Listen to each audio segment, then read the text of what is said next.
Alright everybody, welcome back. This is the last in our series, This Land is My Land, Israeli-Palestinian conflict screencasts, PowerPoints put together by Miss Foss. And I'll finally give her some credit here. And the lecture, I guess we'll call it here, just to kind of, let's call it a conversation between friends here, done by myself, Mr. Depker. So let's get started, guys. I'm hoping to make this in under 15 minutes here, and by the end, hopefully, and combined with readings and videos or watching articles, you won't maybe get this the first time that you see this. You might maybe later on in the unit you watch it again, or read an article about it, or watch the video we have linked there, and you'll eventually kind of get this stuff here. So without further ado, let's get going. Alright, here is the slide here. You're going to need your blank timeline. Alright, it's two-sided, and it's not to scale at all, right? So the first thing we're going to do is talk about the 1st century AD, about almost 2,000 years ago, and then we're going to talk about a little bit like the 1200s AD or something. So it's not to scale, but it should be in order. You go start at the top and then go left and right, kind of back and forth all the way down. What you'll need to do, at least for my class, what I would say is maybe the two or three main ideas, biggest points there for each, and what things are going to help you remember for when you take the quiz in class. All right. So again, as we said all along, Ms. Fossen has put together these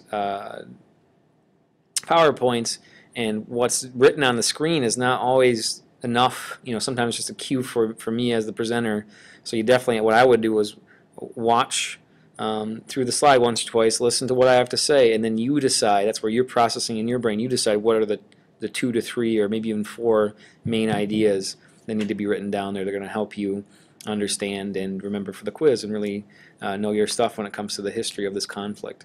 All right, so let's get going. And one thing too is, and this will be, as you move up onwards and upwards in school, you may have to start writing smaller and be able to get more information into those admittedly small little boxes there.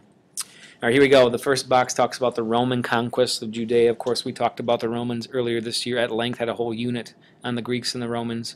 So the Roman Empire lasted from roughly 400 BC to AD 400, somewhere around there, depending on what you're thinking. In the 1st century AD, I think around the year 70 AD, the Romans finally conquered Judea. Another word for today, basically Israel. Or Palestine, lots of different names for this area, but the area east of the Mediterranean, the eastern coast of the Mediterranean, and west of the River Jordan, that's that Holy Land we're talking about. So 70 AD, the Romans sack Jerusalem, 1st century AD, and from then until the fall of the empire, the Romans control Palestine or that area there. And again, what's important for our conflict is that this is the last time that the Jews, the Hebrew people, control this area until the Zionist movement, until 1948 and the creation of an Israeli state. So the Jewish people go about almost 2,000 years without a state of their own, without a separate nation of their own. Next, this term anti-Semitism is something that you should understand going forward. You should just know this as a citizen of this country and this world.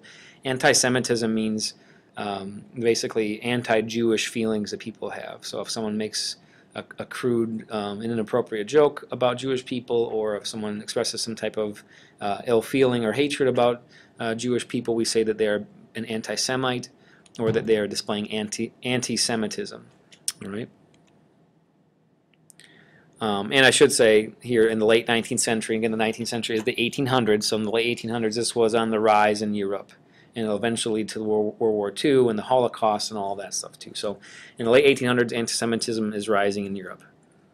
All right, that gives birth to the Zionist movement, and basically in the late 1800s, this is a movement that where Jewish people spread throughout the world at this point, and a lot of them are in Eastern Europe, are deciding that they need a homeland, that they've been picked on since they were kicked out of the Holy Land by the Romans in the 1st century. They need a land to call their own and a country to call their own. And they're kind of egged on here by the growing anti-Semitism displayed by many Europeans. And so they start this movement to move back to the Holy Land and to create an Israeli, a Jewish state, a Jewish homeland, a nation for the Jewish people.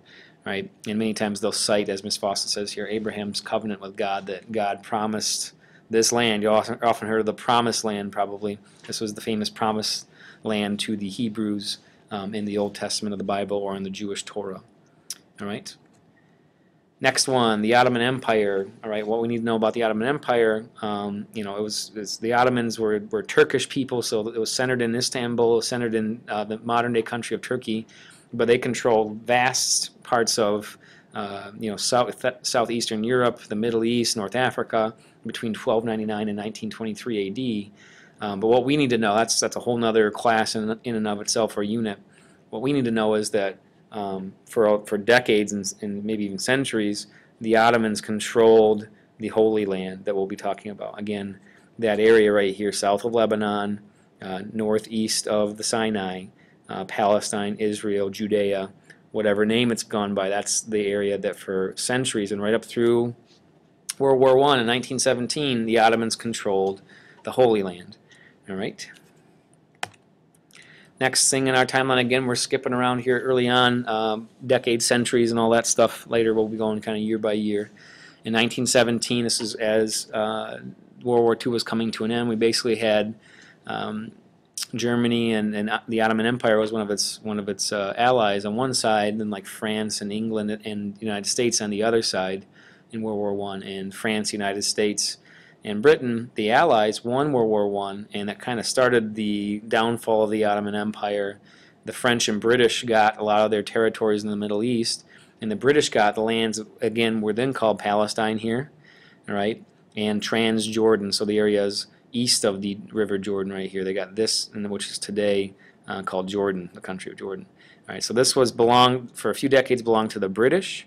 All right, the British supported the Arabs in the region against the Ottomans, and so they got this land here, and France got some of the other parts. As you see in the corner over here, the British also control Iraq and are responsible for a lot of the strife and things there. We'll talk about that kind of the rest of the year, some of the things the British did.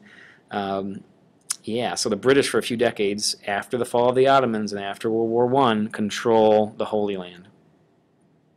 During that time, a leader of the Jewish community in Britain, Sir Arthur James Balfour, led this kind of movement to get the British government to promise, he's a Zionist here, get him to promise a portion of the Holy Land for a Jewish homeland, a Jewish state. Here's the quote, Balfour, and I won't say this in my corny British accent, but he says, His Majesty's government views with favor the establishment in Palestine of a national home for the Jewish people. Right, so he gets the British government to promise the Jewish people a homeland in Israel in 1917. Fast forward a couple of decades here, you've probably studied this in the past, or if not this year, World War II, one of the big, the bloodiest conflict in human history, 50 million people dead worldwide. 5 or 6 million of those people were Eastern European or European Jews who were systematically eliminated by the Nazis and Adolf Hitler. And so this really spurs on what had been kind of a slowly growing movement to get the Jewish homeland. After the Holocaust and after World War II, a lot of Jews weren't comfortable, understandably, staying in Europe. And so by the hundreds of thousands, they emigrated, they left and went to Palestine/Israel and tried to form a British state, a Jewish state that was promised to them by the British in 1917. All right, so right after World War II, the British are kind of like, this is a mess. They give up control. Here we've got already some fighting breaking out between Jews and Arabs in Palestine, in Israel, and Britain gives up control to the UN, this kind of world group. The UN suggests a partition, that's where that word comes in, we keep hearing, and divides up the land. As you see over here, what's in white was the proposed Jewish state, what's in gold is the proposed Arab state. The Jews accepted the plan, Arabs rejected it. And so they fight. There's a war of independence in 1948. David Ben-Gurion, which is still the airport in Tel Aviv, the big airport in Israel is still Ben-Gurion Airport, declares Israel to be a state on May 15th. That's kind of their Independence Day. Egypt, Syria, Lebanon, and Jordan all invade at once. Israel takes on all of the Arab states around their countries and wins, and the Palestinians are forced into the territories today as refugees in the West Bank here and the Gaza Strip, as we've learned. So this is less land they get than in the UN proposal. Here they're getting much less land. Right? So already the Palestinians have lost land, and they'll continue to do so as we move forward. So 1948, Israeli War of Independence. All right, next big event is in 1964. No one's getting along here very well, but Israel is establishing itself. But in 1964, the Palestinian Liberation Organization is formed. It's called the PLO, and it's created. Its leader for the rest of his life is a guy named Yasser Arafat, who we talked about in a previous screencast. And so for the rest of his life, he's kind of the face of the PLO and of the Palestinian people. He vows to reclaim the land and refuses the right of Israel to exist as a state. And they kind of lead this uprising, oftentimes violent and can be called terrorism, many times against Israel, right, in the 1960s and 70s. In 1967, there's growing anger between Israel and its neighbors. Things kind of boil over again. Israel's neighbors line up troops on their border. Israel launches what's called a preemptive strike, where they go first, and they capture most of the Sinai Peninsula. And they'll hold it, but eventually give it back. So a six-day war in 1967 was a huge victory, all right, for the Israeli army. Next, in 1973, was the Yom Kippur War. Yom Kippur is the Day of Atonement in the Jewish calendar, a major holiday. And so Syria and Egypt launched a surprise attack when they weren't expecting it. Israel loses ground, but then regains almost all their territory. The U.S. sides with Israel, and the Arab nations are very upset with the U.S., and so they cut off some oil. OPEC cuts off oil to the United States, and it causes the famous gas crisis of the 1970s, where gas prices rose, and people were lined up for miles to get gas, and it was just a big problem. It caused kind of a recession, a bad economy in the U.S. All right, 1979, we finally get some of the peace process. President Jimmy Carter in the middle there gets Menachem Begin of Israel, the prime minister, and Anwar Sadat of Egypt to sit down and agree towards a peace process. Egypt recognizes Israel as a state and the first Arab country to do so. And in return, the Sinai Peninsula was returned to Egypt. In 1987, getting closer to the present day, we had the first Intifada, or uprising. People in the Palestinian territories en masse, all together rise up against the Jews in Israel and Jewish occupation, the Jewish army, and they don't have any weapons or many weapons, and so you see here, at least the PLO has some rockets and grenades and things like that, and some guns, but most of the Palestinian people rise up and they're throwing rocks at the Intifada. So here we see a boy on the right who's throwing rocks at an Israeli armored vehicle. And so this is an uprising in both the West Bank and Gaza Strip. It's quelled within the year. It's kind of put down. Then in the 1990s, we have some more peace talks. We have Yitzhak Rabin on the left, President Bill Clinton from the U.S. in the middle, and Yasser Arafat on the right. And they agreed to kind of some more peace talks here between the Palestinians. Now, this isn't just Egypt. These are the Palestinians and the Israelis sitting down and talking agreeing for the first time. And they all win the Nobel Peace Prize because of this. Israel basically agrees to limited Palestinian rule in the West Bank, and this seems like we're on our way to what's called a two-state solution, where the Israelis will have Israel, a Jewish state, and the Palestinians will be able to create a Palestinian nation with its own security forces and so on. It kind of falls apart. Yitzhak Rabin is assassinated in 1995, as we said before. We get the second Intifada, another uprising in 2000, where an Israeli leader visited the holy shrine, the holy mosque, the Dome of the Rock here in the center of Jerusalem, and it sets off a whole, and people are so angered by this in the Arab world, it sets off a whole other uprising in the Palestinian territories. All right, so the second Intifada in 2000. Since then, we've had continued violence, suicide bombings by Palestinians getting into Israel.